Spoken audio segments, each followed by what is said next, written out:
pa, estoy pasando un submarino nuclear, papá. Una vaina gigante, mi hermano. Se lo envío para que puedan verlo ahora.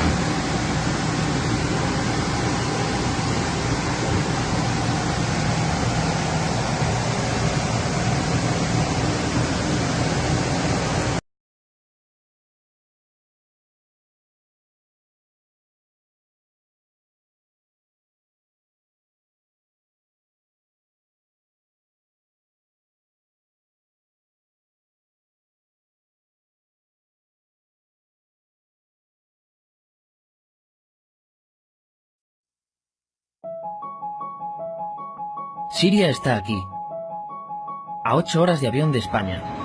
Es la mitad grande y su población se concentra aquí. ¿Por qué?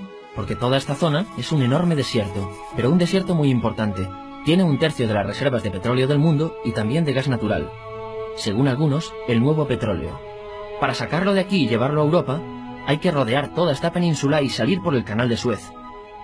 Como te puedes imaginar, aquí te cobran. Pero hay otra manera más fácil. La línea recta. El que controle estas tuberías las puede abrir y cerrar, como un grifo. Si no pagas, no hay petróleo, ni gas. Esta región es increíble. La civilización en el planeta empieza en 3 sitios y este es uno de ellos. Mesopotamia, aquí. Sumer, que te sonará menos, pero es donde empieza todo. Aquí también. ¿Recuerdas la Torre de Babel de la Biblia? La hicieron estos tíos. Egipto, aquí. Siempre ha sido un punto de contacto entre Oriente y Occidente, dando a Asia salida al Mediterráneo. Quizá por eso aquí nacen las principales religiones monoteístas, el judaísmo, el cristianismo y el islam. El islam es el último que llega y de hecho acoge a las 2 anteriores. Adán, Noé, Moisés, Jesucristo son considerados profetas islámicos. Bueno, al grano. Como la zona es brutal, todos han querido controlarla y siempre ha estado dentro de algún imperio. Los persas, los griegos, los romanos. El Imperio Romano termina partiéndose en 2 y finalmente solo sobrevive esto. Ahora es cuando la última religión monoteísta, el Islam, construye su propio imperio. ¿Te acuerdas de las cruzadas? Bueno, pues son los europeos cristianos intentando recuperar esta zona de la que estamos hablando. Los últimos en llegar son los turcos, que ojo, no vienen de Turquía, sino de muy lejos en Asia, junto con Gengis Khan. Lo conquistan todo y fundan el Imperio Otomano. El Imperio Otomano se queda ahí hasta la Primera Guerra Mundial. 600 años. Cuando acaba la Primera Guerra Mundial, aparecen pequeños países donde antes estaba el Imperio Otomano. Y por primera vez vemos a Siria en un mapa. Hasta ahora la habíamos dibujado para no perdernos. ¿Y quién se inventa estos países? Bueno, lo que te voy a contar es alto secreto. O lo era en 1916. Este súper secreto se llama Acuerdo de Sykes-Picot. Los franceses y los ingleses no podían derrotar solos al Imperio Otomano. Solo podían si les apoyaba la gente que vivía dentro. En su mayoría, árabes. ¿Cómo se los ganaron? Pues les prometieron la Gran Arabia, un país solo para ellos. El único problema es que era un timo. Antes de seguir, recuerda una cosa. Los árabes son un pueblo, pero no una religión. O sea, un árabe puede ser musulmán, puede ser cristiano, y antes del Islam parece que hubo tribus árabes con tradiciones judías. Bueno, pues a los árabes no les dieron ese único país que les habían prometido. En su lugar, franceses y británicos crearon muchos países pequeños. Estos países, obviamente, no eran países de verdad, sino zonas bajo su control, con gobernantes puestos por ellos. Durante este tiempo hacen lo que quieren con la zona. Recuerda que hay petróleo. Siria, aunque no tiene grandes reservas, tiene fácil salida al mar. Y Francia, que es la que se ha quedado con Siria, se lo da a compañías extranjeras. Después de la Segunda Guerra Mundial, los europeos se van. En el caso de Siria, son echados a patadas. Pero antes de irse, crean otro estado, Israel. No es el momento de hablar de ello, pero es un estado muy polémico que sus vecinos no reconocen. La prueba es que nada más irse los británicos, todos estos estados lo atacan. La zona, a partir de ahora, va a ser una bomba de relojería. Y mientras, ¿qué pasa en Siria? Bueno, pues no es muy estable. Tiene golpes de estado constantes. En esa época, aparece en Siria una ideología que se hace con el control y se expande por el mundo árabe, el Ba'ath. Esta ideología mezcla el antiguo sueño de una sola nación árabe con ideas socialistas. Y algo muy importante, es laica, o sea que no es religiosa. Siria se llega a unir con Egipto, un país con el que no tiene frontera. Pero no es algo raro, muchos de estos países intentan hacerlo también.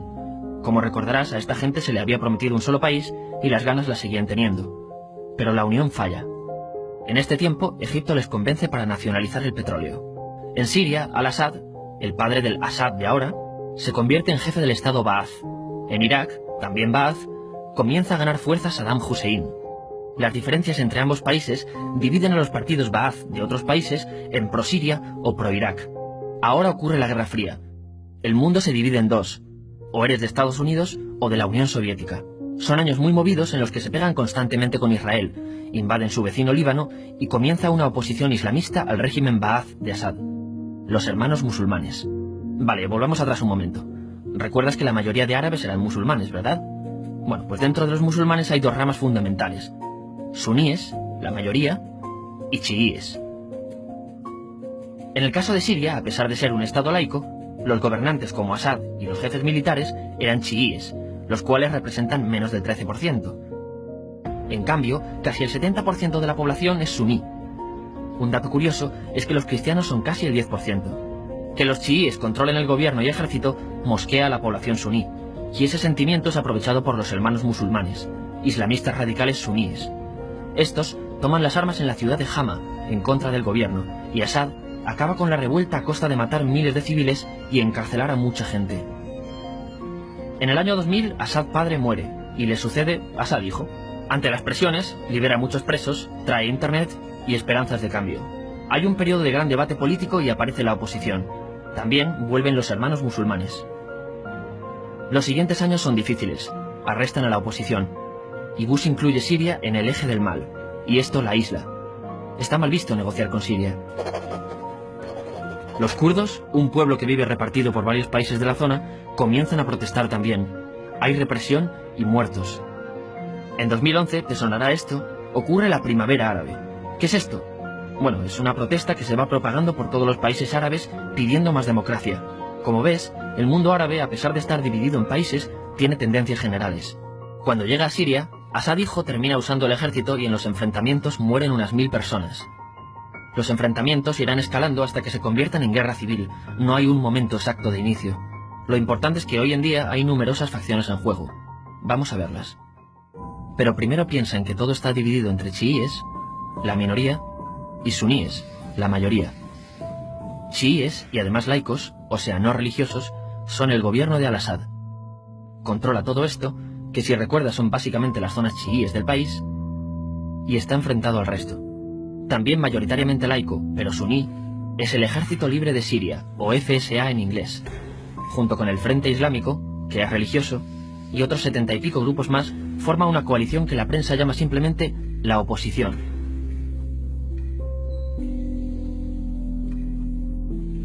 También suníes e islamistas, pero radicales, son Al-Nusra, llamados Al-Qaeda en Siria porque son básicamente eso, Al-Qaeda en Siria. Otros islamistas radicales son el ISIS o Estado Islámico. Salen de Al-Qaeda en Irak, controlan la mayor parte de Siria e Irak y se han hecho famosos por sus atrocidades. Su objetivo teórico impacta a muchos. Es un Estado Islámico a lo largo de Asia, África y Levante. Aunque a ti ya te suena, ¿verdad? En naranja tenemos al pueblo kurdo, que recordarás porque el presidente Al-Assad lo reprimió, al igual que gobiernos de países próximos también lo hacen. Ahora controlan militarmente esta zona. Antes de terminar, repasemos los apoyos internacionales a fecha de octubre de 2015. Las fuerzas de Al-Assad son apoyadas por Rusia, que ya tenía base militar en el país antes del conflicto, Irán y China. Todos son países de lo que Europa llama Oriente.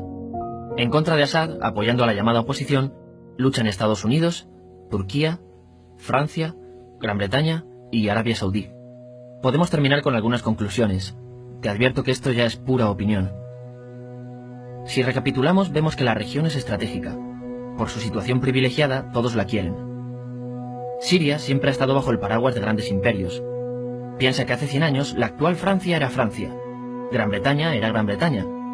Pero es que hace 200 también, y hace 300 también, y hace 400 también.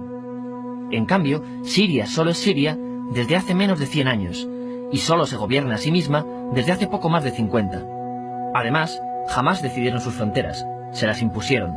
Europa dividió Oriente Medio a su antojo para controlarlo, diseñando países sin tener en cuenta su población. Muchos historiadores dicen que todo pueblo tiene la necesidad de manejar su propio destino, pero estos ingredientes que hemos visto juegan en contra de proyectos como la Siria Ba'ath, que encima usa la represión para mantenerse. En última instancia, lo que producen es una guerra civil. En este contexto no es extraño que aparezcan actores que se alimenten de la desesperación, el sentimiento suní de opresión y la visión de Occidente como invasor. ISIS usa la identidad árabe y la mitología de antiguos imperios. Cuando quieras entender el presente, pregúntate, ¿y el pasado?